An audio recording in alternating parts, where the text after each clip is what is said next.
Hey folks, this is Jimmy up on the mountain here in Vermont, surrounded by ancient civilizations. People who, at one time or another, lived right where I am making this video right now. You could throw a stone and hit the spot where I found this artifact. This here is an artifact I've shown quite a bit. You can see the red ochre on it and the serpent. And you can see the face and the teeth and the beard and the red hair. That's a giant or oversized axe right there. Very heavy. I wanted to show you that because that's a real nice piece. It's in white quartz. This is another very large oversized axe right here. It's a big stone. And I wanted to show it because it's a real good example of one right here. See how big it is? Probably weighs 12 pounds. I'm just guessing. It's really heavy. Big stone. And you can see that it was hafted or tied onto a stick.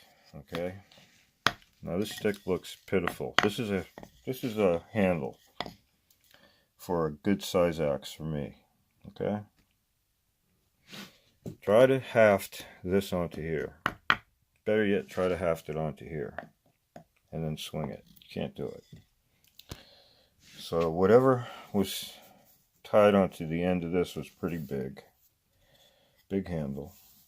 This had to be swung to be used. It looks like it was used a lot. Carried around, whatever, I don't know. The bit end doesn't look like it was used for bashing rocks. I mean, it's a big, mean looking hammer stone, but it doesn't look like it's been used a lot for that. You can see this end of it chipped out. See the marks on it? That's the back end. The other side, all the hafting marks. So this here axe, in my mind, is a weapon of some kind, hafted onto a stick of some sort, and used, carried around by someone who had a lot more ability to carry this than I do. It's heavy. I wouldn't carry it up the hill twice. I carried it once, I won't do it again. I won't have to. It's up here. But I wouldn't carry it around and use it as a weapon, that's for sure. By the time I got it above my head and swung it, I'd be dead. And that's a reality if you use it as a weapon. This one here, it's all carved up into a beautiful effigy of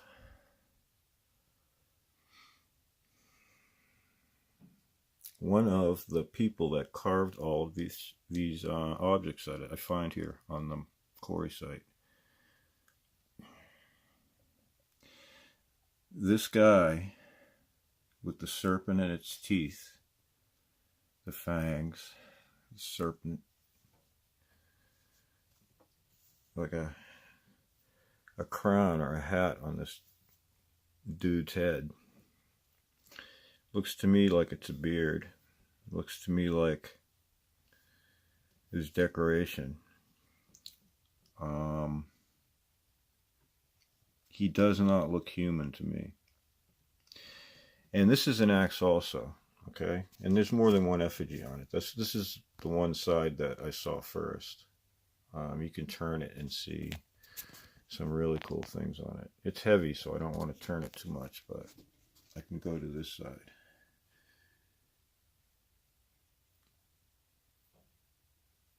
It was painted there at one time. They used red ochre here and made it right here. This is a natural part of the stone. It looks like it might have been put in a fire, who knows? But look at the color of it. I think they found the stone and used it I don't think it's been in a fire.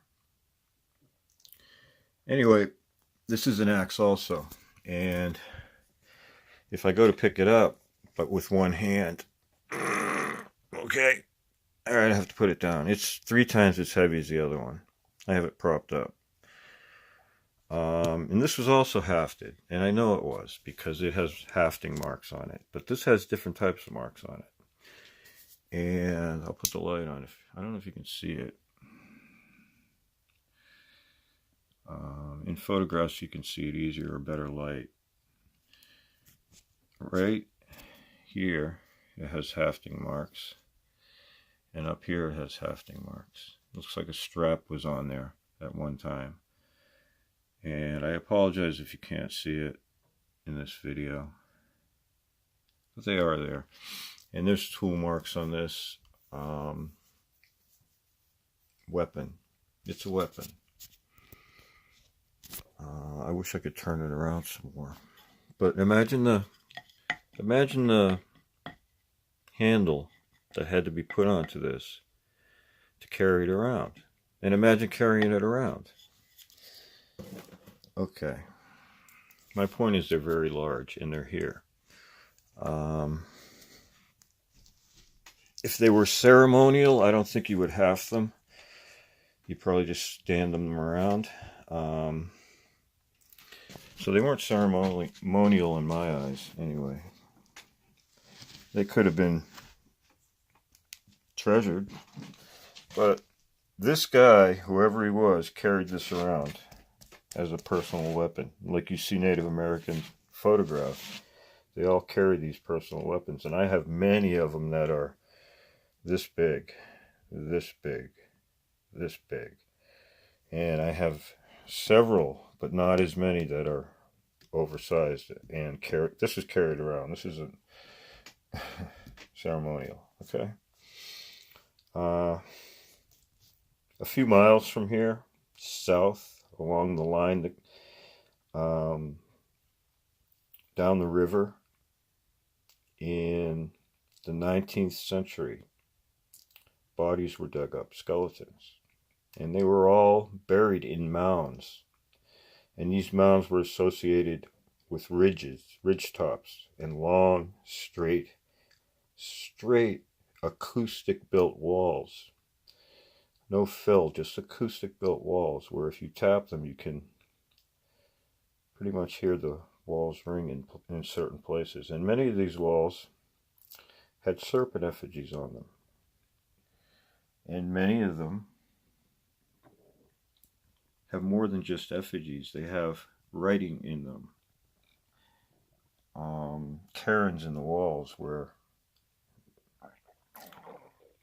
you could read them and know what they meant and said. It's a language in stone. And you have to think about it the same way you're looking at this stone here. You could take this stone and file it all down and make it smooth and look like a beautiful axe head. But look what you'd miss. All the beautiful, beautiful reliefs in it. The serpent's eye, his fangs, the temporal area of this giant, the mouth area of this giant.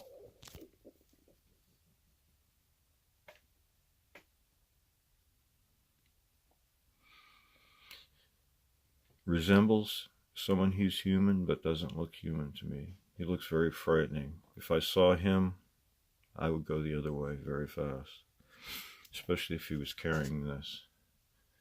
And we have serpent walls, okay? We have serpents right here, so we can associate these people with serpents. There's, I don't know how many carvings of serpents in white quartz here on the quarry. Serpents were, not serpents, but vipers, specifically, ones that bite. And I think, in my mind, this guy's hallucinating off this venom. It looks like it to me. he sure is involved with that serpent on his head. Who this guy was, I don't know, but his portrait was found on the top of the mountain here, on the quarry. This was a very important dude who had red hair. That's the back of his head. The serpent on his head, biting down into his temporal area. He has that classic giant profile. It's classic. Classic profile. And when I find carvings of these dudes, they have that classic profile. And when you're looking at these artifacts, look at the reliefs in them. They all tell a story. It's a language. And if you know how to read it, you could probably tell a whole lot about these people. They were thinkers. They built their walls, their serpent walls, to align with ridge tops. You can see the line across it right there. That's where it was hafted. Right there. You can see the black specks on it. That's part of the hafting that was there. The strap, it goes all the way along. And there's another line of it up here somewhere. You can still see it. So I know this was hafted onto a handle and carried. This guy here, associated with red ochre, vipers, classic profile, strange teeth. This guy's massive, isn't he? I would run from him. And he's associated with corbelled chambers that are very ancient in Vermont. Corbelled chambers are, corbelled is a type of stonework where you stack stones on top of each other, and every time you stack a stone, you stack it a little farther, a little farther, and a little farther. And you, of course, as you're building it, they're going to fall. You have to hold them up somehow. But once you get them up there and you put a giant stone on the top, a megalith, it holds everything in place. And there's one of those on this property. It's submerged in the water. It's been used as a well for many, many hundreds of years. Well, 200 years, I know. Almost. Anyway, giants on the mountain. These are just a couple of the artifacts. There are mounds here.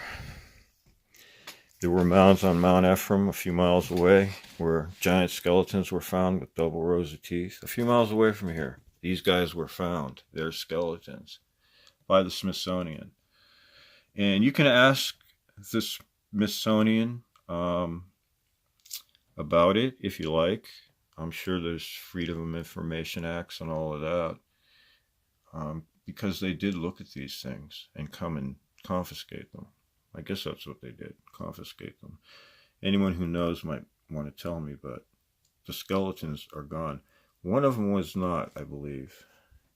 And the story goes, it was kept in the town of Rockingham, Vermont, in the store in the back where you could see it. And the store changed hands and the skeleton disappeared. So I don't know if the Smithsonian had anything to do with taking the other ones, but they're not here. And it's a true story. And a few miles away north, up the river where two rivers meet, is this guy right here. Okay? And the same type walls are built here as there. If you look on a channel called Budcat7, BUDCAT7, he does research on Mount Ephraim. He has a video on it, and it shows you the walls. And they look exactly like the walls here, associated with this gentleman here. Okay. So we can make all those connections, but this is a true artifact that you can hold in your hands. It's not a giant wall that you can look at and wonder, wow, who built that? Why is it built like that? Is it just crazy? But no, we have this right here. We have this right here. And I showed this one to show you the difference between the two. This is a hafted, carried around piece. Could have been used to hit, I don't know what. It doesn't look like it was used that much to hit anything, which perplexed me for a while, thinking, why is it like that? It had to be a tool, but I figured out it's probably a weapon. Same as that one. This might be more primitive. Why would you use this stone when you could use that? Maybe it was found to almost shape the way the person wanted it. Who knows? But anyway, this is Jimmy on the Mountain. Oh, this painting here, it's called Breath of Thunder.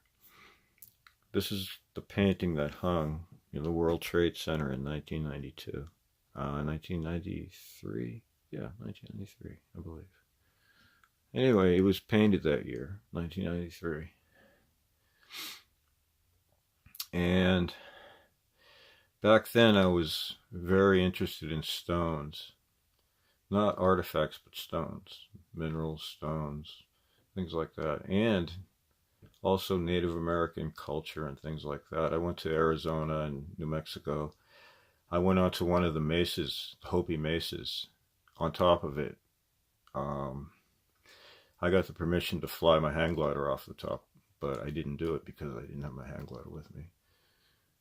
And I never went back to do that. But it's an 1,100 foot straight up and down cliff on all sides, mesa. the Hopi people. It was Hopi. Then I went to Arizona, did some photographs. And this painting here has, if you can see, I knew nothing about giants, elongated skulls, anything. It has that. And I've been asked many times, why did you paint that like that? I said, well, because I had to. And there's the moon. And there's the earth that's all geoformed. And there's the wings being held down by the heavy rocks, the heaviness of the earth. Well, anyway, Jimmy on the Mountain with the Giants. Thank you for watching.